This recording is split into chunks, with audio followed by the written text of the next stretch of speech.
Nous abordons aujourd'hui un chapitre extrêmement important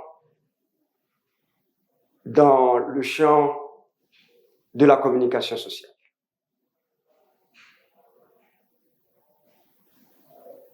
Il s'agit de l'âge des foules. Il s'agit de la propagande politique.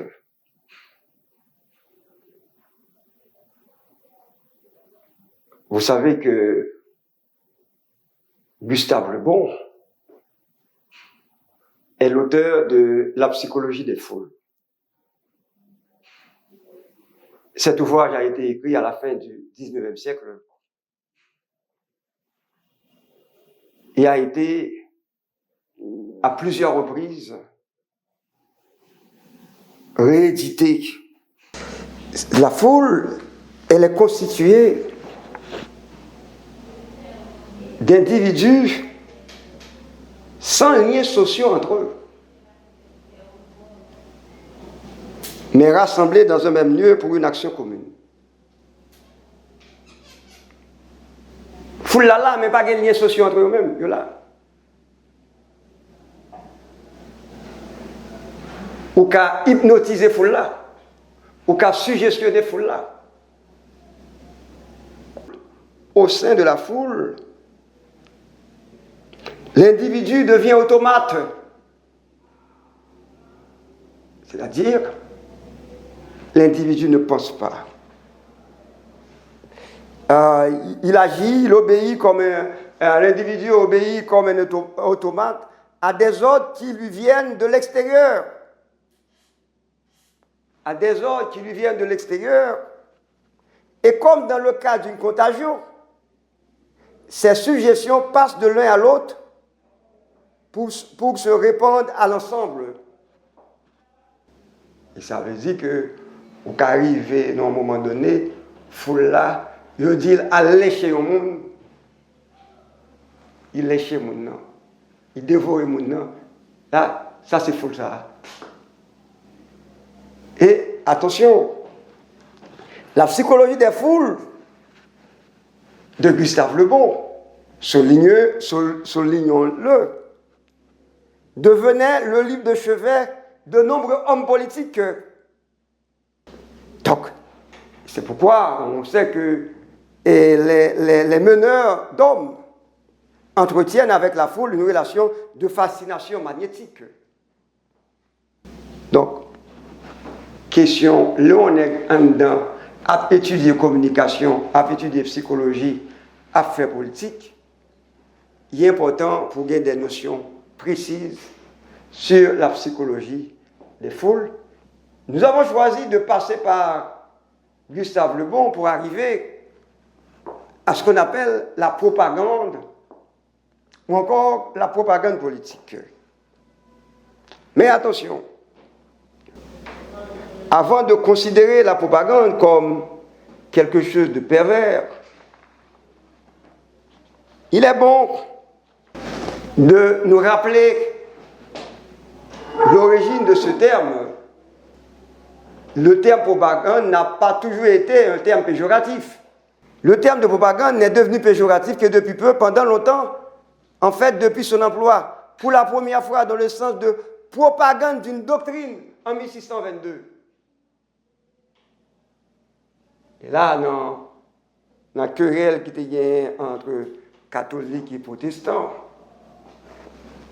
Et donc, le terme propagande pour les catholiques à l'époque décrit l'action de propager en toute légitimité des croyances religieuses.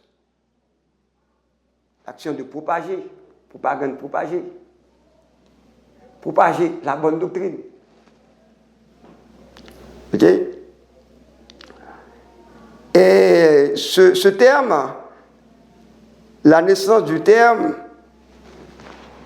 est attribuée généralement au pape Grégoire XV, qui institue le 22 juin 1622 ce qu'on appelle la congrégation de propaganda fide. vous recevrez, vous lirez un texte de Philippe Breton, et dans son livre La parole manipulée sur la propagande. Donc, c'est-à-dire la création de la congrégation de propagande fide, c'était pour répandre la religion catholique et diriger toutes les missions. Il y a un auteur qui parlait de propagande. Auteur, ça a relé l'auteur fondamental à découvrir, Jacques Ellul. Vous avez ce livre, Propagande au pluriel. Quand on étudie la propagande, il faut nécessairement passer par Jacques Ellul, la propagande. Vous avez aussi un autre livre, Le viol des foules par la propagande politique. Nous aurons à analyser des textes de Serge Tchakotine sur le viol des foules par la propagande politique. Et enfin, vous avez un texte de Jean-Marie Domnac, qui est les propagandes politiques. Et dans ce texte de Domnac, la propagande est définie comme une technique mettant en application 5 règles de mise en forme.